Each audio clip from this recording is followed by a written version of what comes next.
మహిమా ఘనత మహిమా ఘనత ప్రభావము నీకే. మహిమా ఘనత ప్రభావము నీకే. మహిమా ఘనత ప్రభావము నీకే. మహిమా ఘనత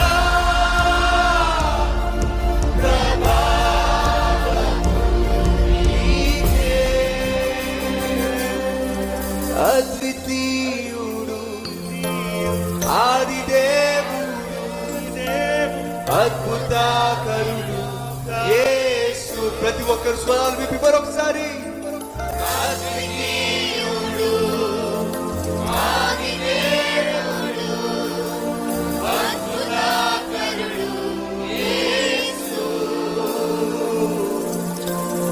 అద్వితీయుడు ఆదిదేవుడు అద్భుతకరుడు యేసు. అందరం కలిసి మహిమా ఘనత ప్రభావములు నీకే. మహిమా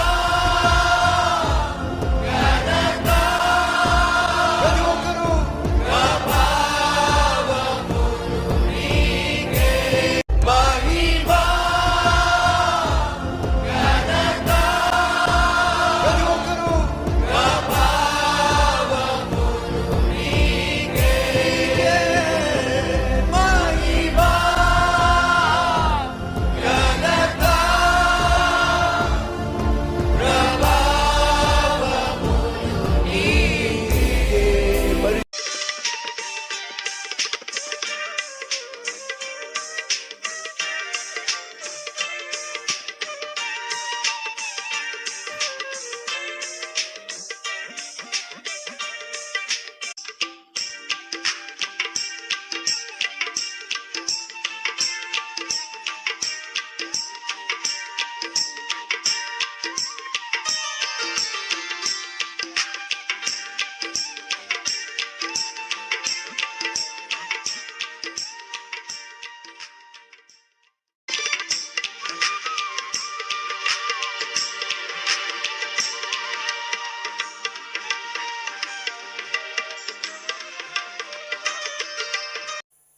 ఒకరోజు నా దగ్గరికి పోస్ట్ మ్యాన్ వచ్చాడు. వచ్చి, అయ్యా నాకు ఇంటర్వ్యూ వచ్చింది, ఇంటర్వ్యూకి రమ్మని చెప్పి ఉత్తరం వచ్చింది, కానీ వెళ్ళడానికి డబ్బులు కూడా లేవు. దేనికి ఇంటర్వ్యూ? నేను పోస్ట్ మ్యాన్గా చేస్తున్న జాబ్ టెంపరీ జాబ్ అండి. అది పర్మనెంట్ కావాలంటే ఇంటర్వ్యూకి వెళ్ళి ఆ ఇంటర్వ్యూలో నేను గెలిస్తే, ఇంటర్వ్యూలో పాస్ అయితే నాకు జాబ్ పర్మనెంట్ అవుతుందండి. ఆ ఇంటర్వ్యూకి వెళ్ళడానికి కూడా దారి ఖర్చులు కూడా నా దగ్గర లేవండి, నన్ను సహాయం చేస్తారా అని అడిగాడు. మా దగ్గర ఏమీ లేవు, మొత్తం అంతా ఆఫరింగ్ బాక్స్లో వేసేసాం. ఇప్పుడు అతను వచ్చి అడుగుతున్నాడు, నేను సహాయం చేస్తారా? మీరు నమ్మండి, ఇల్లంతా వెతికా, అక్కడ పావల, ఇక్కడ ₹10, ఇక్కడ 10 పైసలు, ఇలా ఇంత చిల్లర డబ్బులు తీసుకొచ్చి అతని చేతిలో పెట్టా. ఇదేంటి సార్ చిల్లర డబ్బులు ఇస్తున్నారు? చెప్పా, నువ్వేమనుకో మాకు, నా దగ్గర వాస్తవంగా డబ్బులు లేవు. కానీ ఎప్పుడూ అడగని నువ్వు నా దగ్గరికే వచ్చి మా దగ్గరికే వచ్చి అడుగుతున్నావంటే బహుశా ఇంకెక్కడ నీకు సహాయం దొరికి ఉండదు. ఏమన్నాడు తెలుసా? ఎవ్వరు నాకు ఒక్క పైసా కూడా సహాయం చేయలేదు సార్, కాబట్టే మా దగ్గర ఉన్న పైసలన్నీ పోగేసి నీకు ఇస్తున్నావు. దారి ఖర్చులు వస్తాయో లేదో నాకు తెలియదు, కానీ ఇవ్వగలిగింది మాత్రం ఇస్తున్నాను. ఇచ్చేసానండి. అతను వెళ్ళిపోయాడండి. వారం అయింది కనిపించలేదండి, నెల అయింది కనిపించలేదండి, సంవత్సరం అయింది కనిపించలేదండి, 4 సంవత్సరాలు అయింది కనిపించలేదండి. అంతకుముందు కనీసం ఉత్తరాలన్నా తీసుకొచ్చేవాడు, ఆ తర్వాత ఉత్తరాలు కూడా రాలేదండి, అతను తీసుకురాలేదండి. 5వ సంవత్సరం అనుకుంటా, ఒకసారి నేను ఒక టిఫిన్ సెంటర్ బయట బెంచీలు ఉంటే ఆ బెంచీల మీద కూర్చొని టీ తాగుతున్నాను. ఒక వ్యక్తి పరుగున వచ్చాడు. వచ్చి నన్ను చూసి 2 చేతులు జోడించి, సార్ బాగున్నారా సార్ అని అడిగాడు. గుర్తుపట్టాను. నువ్వా, ఎలా ఉన్నావు అని అంటే, నేను చాలా బాగున్నాను సార్, మీ దయ వల్ల అన్నాడు. నా దయ వల్ల బాగుంటుంటే ఏమిటయ్యా, చాలా కాలమైంది నేను చూసి, అప్పుడెప్పుడో వచ్చావు, ఉద్యోగం పర్మనెంట్ అన్నావు, ఏమైంది సార్? ఆ రోజు మీరు ఇచ్చినటువంటి ఆ చిల్లర డబ్బులన్నీ పోగేసుకుని పట్టుకెళ్తే సరిగ్గా సరిపోయినాయి సార్ నా దారి ఖర్చులకు, ఇంటర్వ్యూ ఫీజుకి.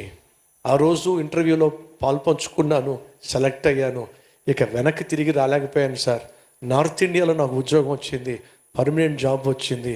ఫలితంగా నా భార్యను, నా బిడ్డలను పోషించుకోగలిగాను. మొన్న ఈ మధ్య నేను హైదరాబాద్ వచ్చాను, మీ దగ్గర రావాలని ఆశపడ్డాను. కానీ ఈ లోపల మీరే కనిపించారు సార్. ఆ రోజు మీరు ఆ చిల్లర డబ్బులే ఇచ్చి ఉండకపోతే ఈరోజు నా ఉద్యోగం పర్మనెంట్ అయ్యేది కాదు, నా భార్య బిడ్డల్ని పోషించుకునేవాడిని కాదు. ఆ రోజు మీరు చేసిన సహాయం నా కుటుంబాన్ని కాపాడింది సార్. ఈ సహోదరులు, దేవుడు ఆశిస్తుంది ఏమిటయా అంటే, మనం చేయగలిగిన సహాయం, మనకున్న స్తోమతలోనే మనం చేయగలిగితే అది ఎంత తృప్తినిస్తుంది, ఎంత ఆనందాన్ని ఇస్తుంది. ఒక్కసారి ఆలోచన చేయండి. సహాయం చేయడంలో, మేలు చేయడంలో ఆనందం ఉందంటారా, సంతోషం ఉందంటారా? ఇప్పుడు మిమ్మల్ని ప్రశ్నిస్తున్నాను, సమాధానం చెప్పండి. ఉందంటారా? సహాయం చేయడంలో, మేలు చేయడంలో, త్యాగంతో సహాయం చేయడంలో సంతోషం ఉందంటారా? ఉందంటారా లేదంటారా? ఉంది అన్న వాళ్ళు గట్టిగా చప్పట్లు కొట్టండి.